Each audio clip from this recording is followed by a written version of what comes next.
Thanks for coming along. So I think this is in a bit of a funny slot because the talk after this is about being a programmer, so it's a bit awkward.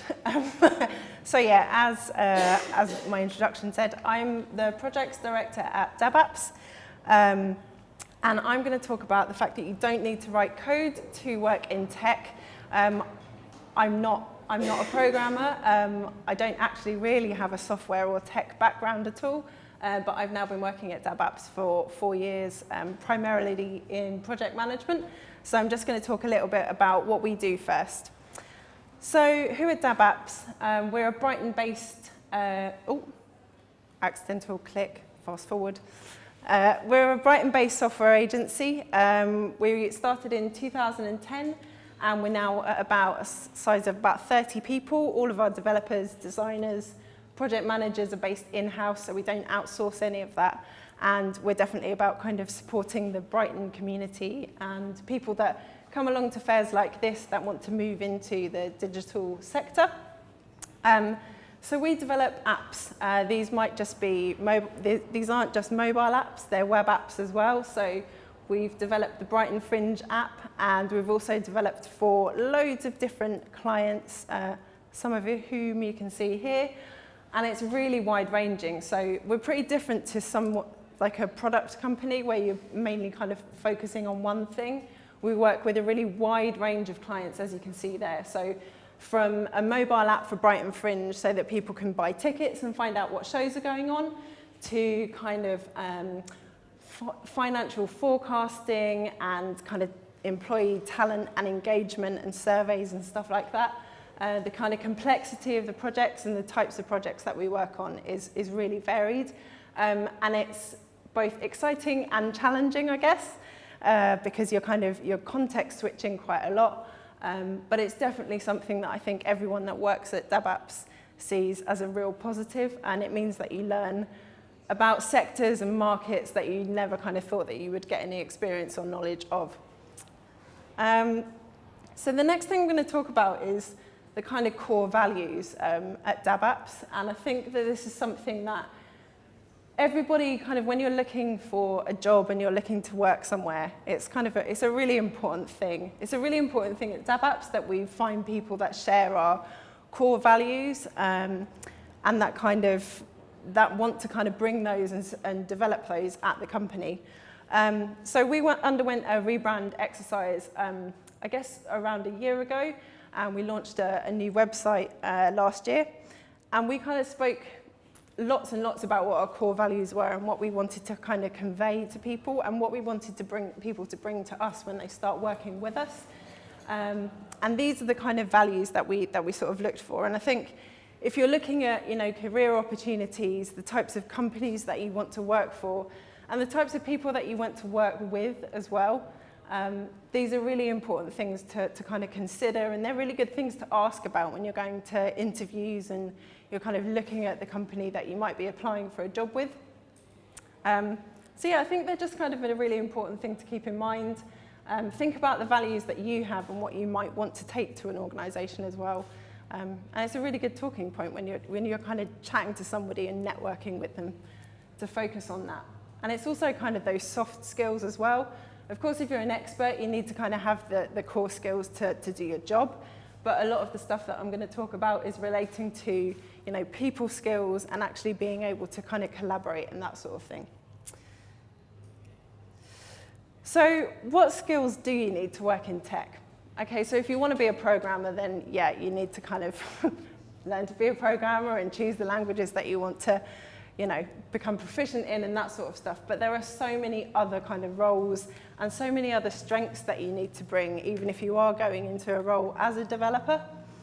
So, as I said, my background isn't in software. I was doing a bit of a mixed role about 4 or 5 years ago for another company in Brighton.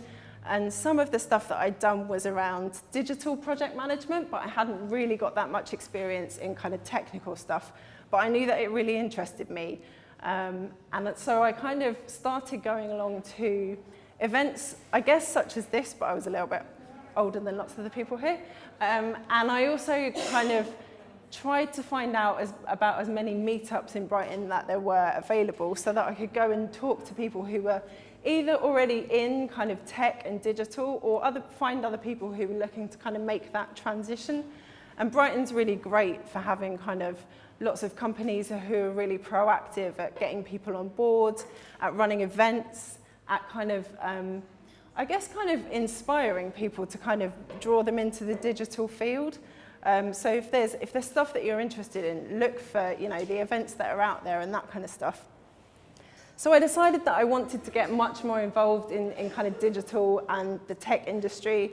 And I got to know various different people, and I was then put in touch with our MD, who kind of, I guess, took a punt after our interview. And I kind of, you know, talked about what transferable skills I thought I could have, of which there are lots, which we're going to kind of come on to, that you can kind of take into a software or technical workspace. So when I started thinking about this talk, I was kind of thinking about the stuff that I think is really important within our team and is really important to me, and the stuff that I probably think about, even if it's not consciously, on a kind of daily basis.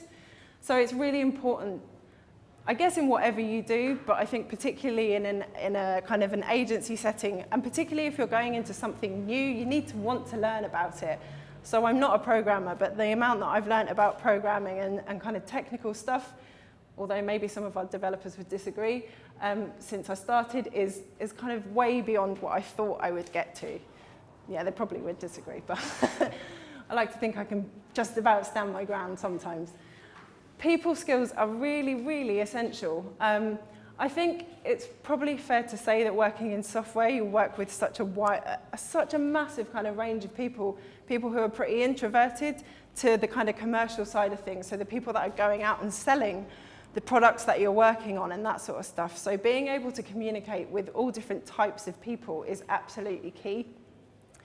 And I think making things better is kind of at the core of what we do. So whether you're a programmer and you're looking at something and you're trying to improve, I don't know, the way that a piece of software kind of performs, whether you're a designer and you're looking at the best kind of route into a tool that somebody's using, or a project manager, which is what I kind of do.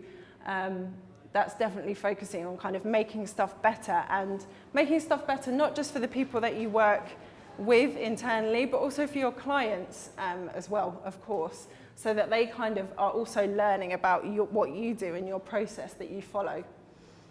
So these are the kind of things that I came up with. And I think that, you know, across the team, we would say that particularly the flexibility, the empathy as well. People run into problems all the time, particularly when you're working on loads of different kind of projects. Being empathetic to both the people that are working on those projects kind of needs, and also your clients' needs, is really important. And definitely flexibility and kind of being able to adapt to changing requirements. Software it doesn't matter how much you kind of pin down what requirements might be at the start of a project. Things are very likely to change. They're very likely to change pretty quickly. And if you're going to get annoyed at that, maybe software isn't for you. So yeah, it's important to kind of remember that you've got to be flexible, but you've got to be flexible to make things better, because that's kind of what everybody's trying to do. That's the end goal. So when I was kind of talking to a few people about this and also looking at this, I found somebody at work actually posted this thread on Twitter, which I thought was kind of interesting, as is his Twitter handle. So this guy's an engineer. He's got loads of experience. He's based in Boston.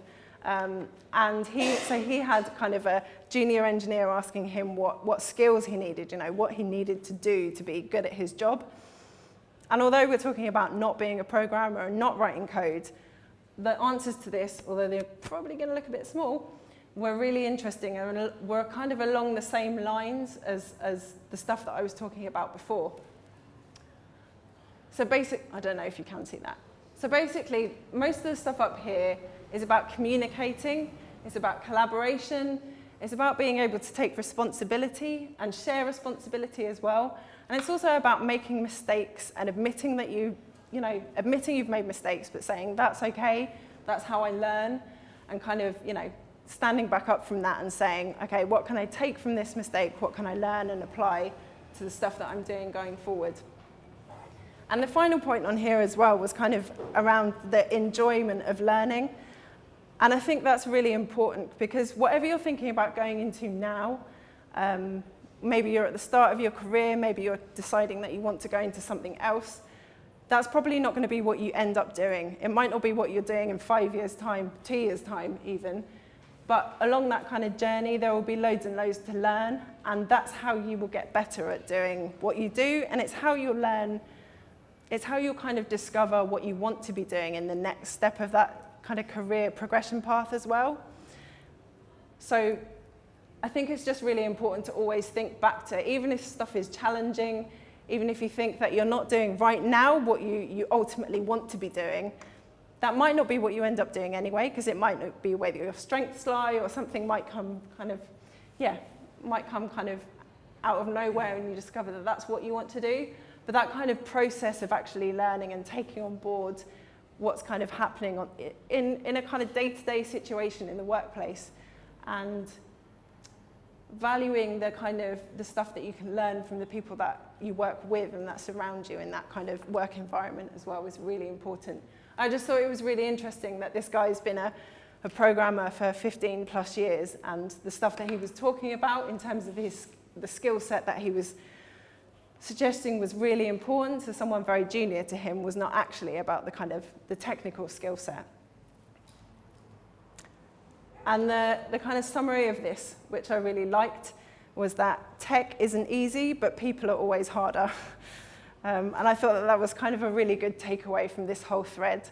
And lots of the interactions with this were from people that are really experienced and work in tech, and who were thinking along the same veins, really.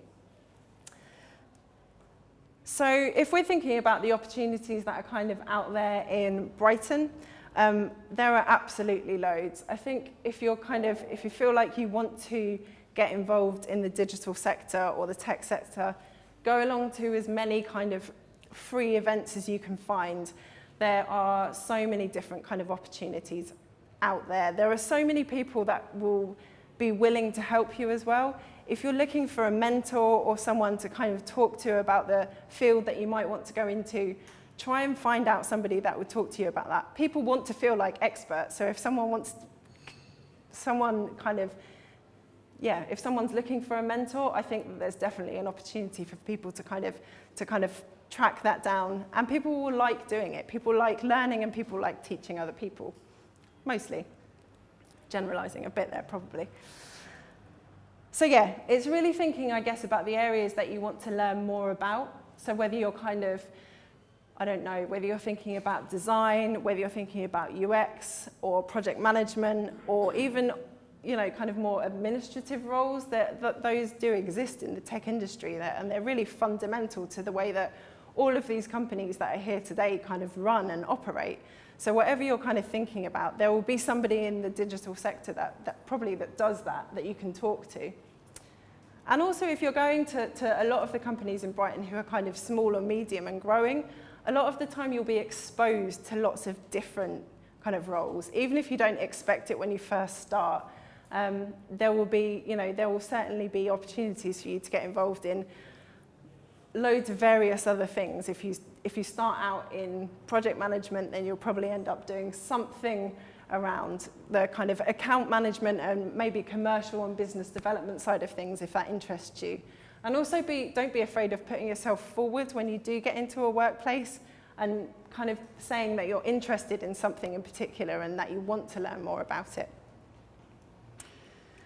So I thought I'd kind of put together just a little snapshot of various different things that you might want to consider if you're looking to kind of talk to people with expertise in these different sectors within digital, I guess. So DabApps curates a list called BrightonBrains.org. It basically lists lots of different meetups and groups and that kind of stuff in Brighton. If anybody visits it and it's missing anything, then please let us know. And there are just loads of loads of places to look for things that will allow you to reach out to the people that you can probably learn from. So obviously the obvious one being Wired Sussex, and look at the jobs board, the internships that are available. There are some really great collaborative working spaces in Brighton as well. So the Skiff and Platform 9, they hold lots of events that you might want to go along to. I don't know if anybody uses Slack or knows about it, but it's basically kind of an instant messenger thing. But there are loads of channels on there that specialize in particular areas. So I'm a member of a nationwide project management Slack channel. Sounds pretty exciting, I know. And it is. Well, it is to me. So there's loads of Slack channels as well. So if you've got a particular area of interest, just try and find out about it. The same for Meetup as well. Look for the free events that are available. And there are there's loads of other really great things. Code Bar, if you do want to find out more about programming, but also talk to them about their kind of organizational opportunities. If you're really passionate about kind of diversity in tech, talk to the people that run Code Bar or She Says and see if you can be involved in organizing it. You don't have to go to Code Bar and learn to be a programmer. There might be other opportunities for you to get involved. Product Tank is also really great if you do have an interest in product or project management. I think they hold talks every month or so, so just check out what they've got going on. A lot of these things are free. They're outside work hours as well, so if you're already working or studying, they're pretty easy to get along to. You just have to kind of commit to them. And obviously you need to think about what you enjoy. And I've kind of already touched on this, so think about exactly what it is that you want to do on a daily basis, whether you kind of want to, whether it is testing, for example. So manual QA, testing, breaking stuff, finding bugs, that's absolutely a job. If that's something you're interested in, there's probably a group for it in Brighton and you can probably find people to chat to. Think about what you're interested in and think about how you might be able to apply that to at least some of the stuff that you do on a day-to-day basis. And when you are working with people and for people, there are probably going to be parts of your job that are like admin tasks that you just have to do, and they might not be your favorite thing in the world, but they're part of the job, and that's fine. But also think about the direction that you want to kind of push your career in. Think about the stuff that enjoys you, that excites you, that kind of motivates you and pushes you forward, and what you want that end goal to be.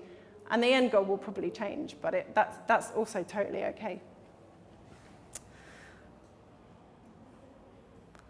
So I think I was just going to touch on this. I think although that we're a software company, DabApps has something like at least 10 other kind of job roles within a company of about 30 people. So we have front-end and back-end developers, project managers, managing director, there's commercial side of things and marketing and brand, there's an office manager.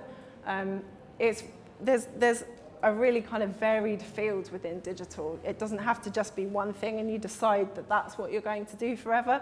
Think about what it is that you like doing. Think about what you might be interested in doing in the future and kind of, apply that to what you do on a daily basis. It's a bit of a cheesy one to finish. But I think figuring out what you kind of love doing is just part of what you do on a kind of daily basis. I don't think you ever I don't think many people kind of get to an end point and go, okay, that's it now. I've worked out what I love doing, so I'm just going to stop. You're probably going to be figuring out what you like doing for the rest of your career. That's great.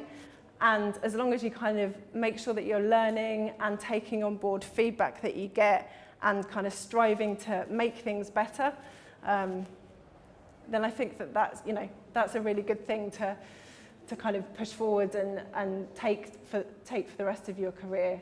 I think that point about kind of not stopping learning and asking for advice, being honest, and being kind of able to accept when you've made mistakes and when you can kind of step back from those is is really important to take forward. Thanks.